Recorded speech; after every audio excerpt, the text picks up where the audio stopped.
Hello guys, आज की हमारी करंट की क्लास 10 मई की कुछ इम्पोर्टेंट क्वेश्चन की क्लास है। तो चलिए अपन अपने क्वेश्चनों की तरफ चलते हैं। देखिए, आज का हमारा आपसे पूछा गया क्वेश्चन है, बाल कृष्ण शर्मा नवीन कहाँ के स्वतंत्रता सेनानी थे। हमारे ऑप्शन है झाबुआ, शाजापुर, मैहर या उज्जैन। आपको इसका सही आंसर कमेंट बॉक्स में कमेंट करके बताना है कि बाल कृष्ण शर्मा नवीन कहाँ के स्वतंत्रता सेनानी थे। ठीक है, चलिए अपन अपने क्वेश्चनों की तरफ चलते हैं करंट के। ये देखिए, हमारा करंट का पहला क्वेश्चन है, हाल ही में किस शहर में 1000 बिस्तर वाला अस्थायी कोविड अस्पताल 20 मई तक तैयार हो जाएगा। हमारे ऑप्शन है बीना, जौरा, पचमढ़ी या मांडू। तो देखिए, इसका हमारा सही आंसर है बीना। हाल ही में बीना शहर में 1000 बिस्तर वाला अस्थायी कोविड अस्पताल 20 मई तक तैयार हो जाएगा। ठीक है, तो आप लोग ध्यान रखना, बीना शहर में। बीना हमारा किस जिले में पड़ता है? तो बीना हमारा सागर जिले में पड़ता है। सागर जिले में हमारा बीना पड़ता है। चलिए इसके बारे में थोड़ी डिटेल जान लेते हैं।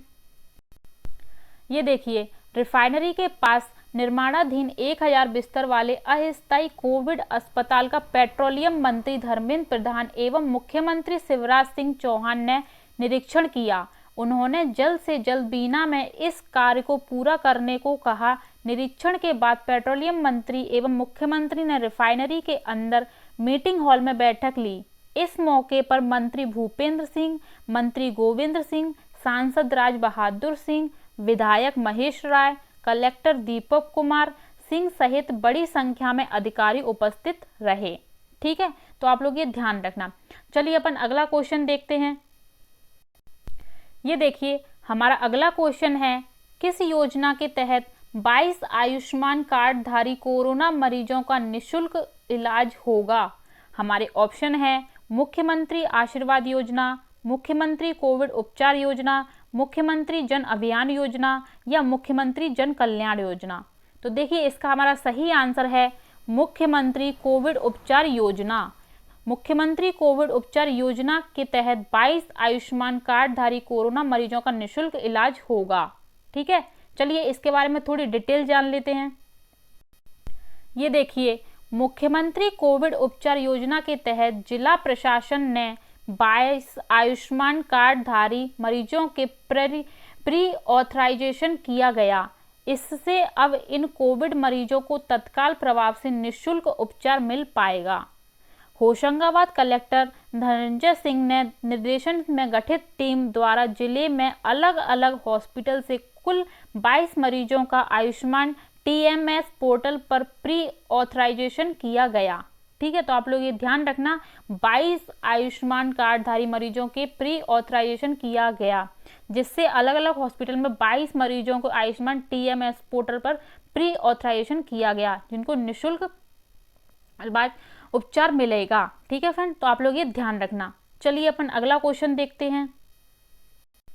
ये देखिए, हमारा अगला क्वेश्चन है, चिकित्सा शिक्षा मंत्री विश्वास सारंग ने कोरोना मरीजों के लिए निःशुल्क स्वस्थ आहार सेवा योजना की शुरुआत किस जिले से की है।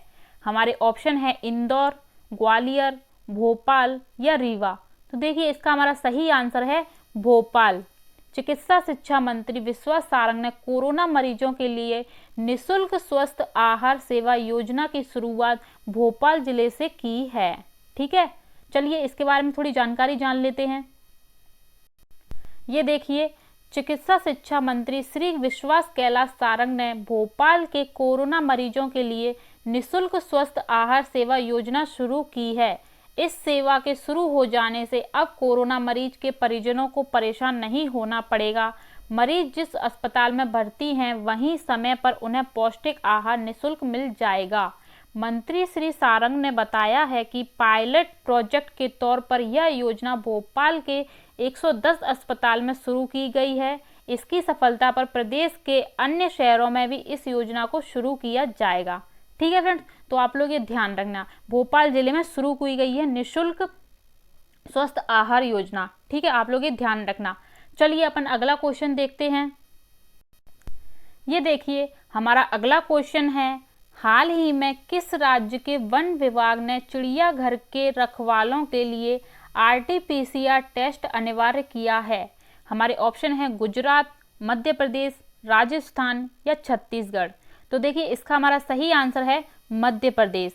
हाल ही में मध्य प्रदेश राज्य के वन विभाग ने चिड़ियाघर के रखवालों के लिए RT-PCR टेस्ट अनिवार्य किया है। ठीक है, आप लोग ध्यान रखना, मध्य प्रदेश राज्य। चलिए अपन अगला क्वेश्चन देखते हैं। ये देखिए अपन स्टैटिक जीके के कुछ क्वेश्चनों का रिवीजन कर लेते हैं। हम आपके लिए MPSI 2017 प्रीवियस क्वेश्चन का लेके आते हैं जो आपके आने वाले एग्जाम में बहुत महत्वपूर्ण हो सकते हैं। तो फ्रेंड्स आप लोग ध्यान से देखिएगा, बहुत इंपॉर्टेंट क्वेश्चन है। ठीक है, देखिए हमारा पहला क्वेश्चन है 64 योगिनी मंदिर कौन सी शताब्दी से संबंधित है? हमारे ऑप्शन है 11वीं शताब्दी, 10वीं शताब्दी, 9वीं शताब्दी या 8वीं शताब्दी। तो देखिए इसका हमारा सही आंसर है 10वीं शताब्दी। 64 योगिनी मंदिर 10वीं शताब्दी से संबंधित है। ठीक है, बात करें अपन 64 योगिनी मंदिर की, तो ये हमारा है खजुराहो में स्थित है। खजुराहो में स्थित है। खजुराहो हमारा छतरपुर जिले में पड़ता है। छतरपुर जिले में हमारा खजुराहो पड़ता है और खजुराहो का सबसे प्राचीन मंदिर है ये 64 योगिनी मंदिर। ऐसा माना जाता है कि अन्य स्थानों पर भी 64 योगिनी मंदिर है, पर ऐसा माना जाता है यह एक ऐसा मंदिर है जिसका डिजाइन आयताकार है। ये देखिए जिसका डिजाइन आयताकार है, जिसका जो खजुराहो में जो 64 योगिनी मंदिर है उसका डिजाइन आयताकार है। ठीक है, आप लोग एक ध्यान रखना। और यह चंदेलों ने बनवाया था, चंदेलों ने इसका निर्माण करवाया था खजुराहो में 64 योगिनी मंदिर का। ठीक है, 64 योगिनी मंदिर हमारा मुरैना जिले में भी है। मुरैना के मितावली में है। मितावली पर भी 64 योगिनी मंदिर है। यह मंदिर वृत्तीय आकार पर निर्मित है। मुरैना में मितावली पर यह 64 योगिनी मंदिर वृत्तीय आकार का है। वृत्तीय आकार का है। ठीक है, भारत का संसद भवन इसी के डिजाइन पर बना हुआ है। मुरैना के मितावली में जो 64 योगिनी मंदिर है इसी के डिजाइन पर भारत का संसद भवन इसी के डिजाइन पर बना हुआ है। ठीक है, बात करें 64 योगिनी मंदिर हमारा जबलपुर में भी स्थित है। जबलपुर में भी हमारा 64 योगिनी मंदिर है। इसका निर्माण कलचुरी साम्राज्य के शासकों ने करवाया था। ठीक है, तो ऑप्शन में सारे ऑप्शन नहीं मिलेंगे आपको। खजुराहो में भी है 64 योगिनी मंदिर, मुरैना में भी है और जबलपुर में भी है। ठीक है, तो आप लोग ये ध्यान रखना। और कौन सी शताब्दी से संबंधित? 10वीं शताब्दी से संबंधित है। ठीक है फ्रेंड्स, तो आप लोग ये ध्यान रखना। इंपोर्टेंट फैक्ट हैं, सारे एग्जाम में पूछे जा सकते हैं, तो आप लोग ध्यान से देखिएगा। चलिए अपन अपना अगला क्वेश्चन देखते हैं। ये देखिए हमारा अगला क्वेश्चन है किस शहर के चमड़े के खिलौने में GI टैग है? हमारे ऑप्शन है टीकमगढ़, इंदौर, धार या दतिया। तो देखिए इसका हमारा सही आंसर है इंदौर। इंदौर शहर के चमड़े के खिलौने में GI टैग है। ठीक है, तो आप लोग ये ध्यान रखना इंदौर शहर के। बात करें कि सबसे पहले GI टैग किसे मिला था और किस सन में मिला था, तो सबसे पहले GI टैग भारत में दार्जिलिंग चाय को GI टैग मिला था सबसे पहले 2004 में। 2004 में भारत में दार्जिलिंग चाय को GI टैग मिला था सबसे पहले 2004 में। ठीक है, आप लोग ये ध्यान रखना। 1999 के एक्ट से दिया गया था। 1999 के एक्ट से दिया गया था। ठीक है, आप लोग ये ध्यान रखना। बहुत इंपॉर्टेंट फैक्ट हैं, बहुत एग्जाम में पूछे जा सकते हैं, तो आप लोग ध्यान से देखिएगा। चलिए अपन अगला क्वेश्चन देखते हैं। ये देखिए हमारा अगला क्वेश्चन है प्रसिद्ध पर्यटन स्थल कांच मंदिर कहाँ स्थित है? हमारे ऑप्शन है इंदौर, ग्वालियर, मांडू, अमरकंटक। तो देखिए इसका हमारा सही आंसर है इंदौर। प्रसिद्ध पर्यटन स्थल कांच मंदिर इंदौर शहर में स्थित है। ठीक है, आप लोग ध्यान रखना, कांच मंदिर प्रसिद्ध पर्यटन स्थल इंदौर शहर में स्थित है।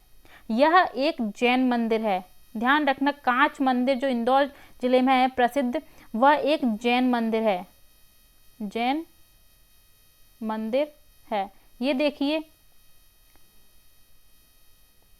कांच मंदिर पूरा अंदर से बिल्कुल कांच से ही बना हुआ, और यह एक जैन मंदिर है। इसे मशहूर कपास व्यापारी हुकुमचंद ने बनवाया था। हुकुमचंद, ठीक है, आप लोग ध्यान रखना, इसे किसने बनवाया था? इसे मशहूर कपास व्यापारी हुकुमचंद ने बनवाया था। हुकुमचंद कपास व्यापारी था जो बहुत मशहूर था। मशहूर कपास व्यापारी ने, हुकुमचंद ने इसे बनवाया था। इंदौर में कांच मंदिर, ठीक है, बहुत इंपोर्टेंट मंदिर है ये, आप लोग ध्यान रखना, पूछा जा सकता है एग्जाम में, ठीक है। ये भी पूछा जा सकता है कि इसे किसने बनवाया था, तो इसे हुकुमचंद ने बनवाया था, ठीक है, और यह जैन मंदिर है। चलिए अपन अगला क्वेश्चन देखते हैं। ये देखिए हमारा अगला क्वेश्चन है, मालवा के प्रथम मराठा सूबेदार के नाम से किसे जाना जाता है? हमारे ऑप्शन हैं खंडेराव होलकर, मल्हारराव होलकर, भोजीराव राव होलकर या मालेराव होलकर, ठीक है। तो देखिए इसका हमारा सही आंसर है मल्हारराव होलकर। मालवा के प्रथम मराठा सूबेदार के नाम से मल्हारराव होलकर को जाना जाता है, ठीक है। और होलकर वंश ने अपनी राजधानी इंदौर को बनाया था। पिछली क्लास में हमने आपको बताया है इंदौर के बारे में पूरा डिटेल, तो हमने उसमें आपको ये भी बताया कि होलकर वंश ने अपनी राजधानी इंदौर को बनाया था, और इंदौर की संस्थापक मल्हारराव होलकर ने ही की थी। इंदौर की स्थापना मल्हारराव होलकर ने ही की थी, ठीक है, आप लोग ध्यान रखना, इंदौर की स्थापना मल्हारराव होलकर ने ही की थी। और इंदौर को आर्थिक, वित्त और औद्योगिक राजधानी भी कहा जाता है, ठीक है। तो ये इंपोर्टेंट फैक्ट है, ये आप ध्यान रखना, ठीक है। चलिए अपन अगला क्वेश्चन देखते हैं। फ्रेंड्स ऐसे ही डेली कंडी क्लास देखती रहिए, और हमारे धाकड़ कॉम्बो क्लासेस के यूट्यूब चैनल को सब्सक्राइब कर दीजिए और बेल आइकन दबा दीजिए, जिससे आपको डेली हमारी कंडी क्लास मिलती रहे। करंट के क्वेश्चनों के साथ साथ हम आपके स्टैटिक जीके के कुछ MPSI के कुछ प्रीवियस क्वेश्चन का रिवीजन कराते हैं, जो बहुत महत्वपूर्ण हो सकते हैं। MPSI के साथ साथ MP पुलिस के क्वेश्चन भी आपका रिवीजन कराते हैं, जो आने वाले एग्जाम में बहुत इंपॉर्टेंट हो सकते हैं, जिससे आप बहुत लाभ मिलेगा, ठीक है। चलिए अपन अगला क्वेश्चन देखते हैं। ये देखिए हमारा अगला क्वेश्चन है, बोरी वन्यजीव अभ्यारण्य किस जिले में स्थित है? हमारे ऑप्शन हैं होशंगाबाद, झाबुआ, धार या राजगढ़। तो देखिए इसका हमारा सही आंसर है होशंगाबाद। बोरी वन्यजीव अभ्यारण्य हमारे होशंगाबाद जिले में स्थित है, ठीक है, आप लोग ये ध्यान रखना। और बोरी वन्यजीव अभ्यारण्य की स्थापना कब हुई थी? तो इसकी स्थापना 1977 में हुई थी। बोरी वन्यजीव अभ्यारण्य की स्थापना 1977 में हुई थी। अगर एग्जाम में पूछते हैं तो आप लोग 1977 कर सकते हैं। बोरी वन्यजीव अभ्यारण्य की स्थापना 1977 में हुई थी, और यह किस जिले में है? तो यह होशंगाबाद जिले में स्थित है, ठीक है, ध्यान रखना। चलिए अपन अगला क्वेश्चन देखते हैं। ये देखिए हमारा अगला क्वेश्चन है, उमा भारती के बाद कौन मध्य प्रदेश के मुख्यमंत्री बने? तो देखिए इसका हमारा सही आंसर है बाबूलाल गौर। उमा भारती के बाद मध्य प्रदेश के मुख्यमंत्री बाबूलाल गौर बने थे, ठीक है, ध्यान रखना आप लोग, उमा भारती के बाद बाबूलाल गौर मध्य प्रदेश के मुख्यमंत्री बने थे। देखिए ये हमारे बाबूलाल गौर हैं, और ये हमारी मुख्यमंत्री उमा भारती, ठीक है। बात करते हैं अपन बाबूलाल गौर के कार्यकाल की, कब से कब तक रहे थे ये मुख्यमंत्री? तो ये हमारे रहे थे 23 अगस्त 2004 से 29 नवंबर 2005 तक। 29 नवंबर 2005 तक यह मुख्यमंत्री रहे थे, ठीक है। बात करते हैं अपन दिग्विजय सिंह की, ये कब से कब तक रहे थे? तो ये देखिए ये रहे थे 7 दिसंबर 1993 से 1 दिसंबर 1998 तक। देखना दिग्विजय सिंह 7 दिसंबर 1993 से 1 दिसंबर 1998 तक रहे थे, और फिर ये 1 दिसंबर 1998 से 8 दिसंबर 2003 तक रहे थे, ठीक है। आप लोग ध्यान रखना 7 दिसंबर 1993 से 1 दिसंबर 1998 तक रहे। फिर 1 दिसंबर 1998 से 8 दिसंबर 2003 तक दिग्विजय सिंह मुख्यमंत्री रहे। ठीक है। बाबूलाल गौर 23 अगस्त से 2004 से 29 नवंबर 2005 तक रहे थे। उमा भारती की बात करें तो उमा भारती हमारी रही थी 8 दिसंबर 2003 से 23 अगस्त 2004। ठीक है, आप लोग याद रखना, उमा भारती हमारी रही थी 8 दिसंबर 2003 से 23 अगस्त 2004 तक हमारी उमा भारती मुख्यमंत्री रही थी।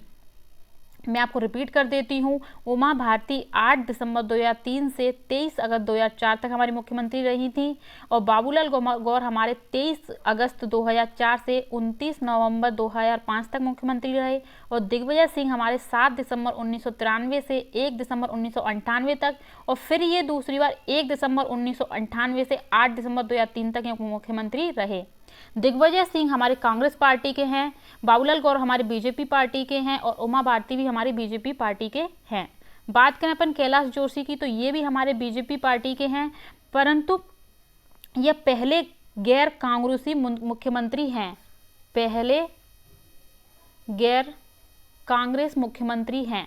ये इम्पोर्टेंट फैक्ट है, एग्जाम में पूछा जा सकता है, तो आप लोग ध्यान रखना। पहले गैर कांग्रेस मुख्यमंत्री हमारे कैलाश जोशी हैं। इनका कार्यकाल कब से कब तक है तो इनका कार्यकाल है 26 जून 1977 से 27 जनवरी 1978 तक।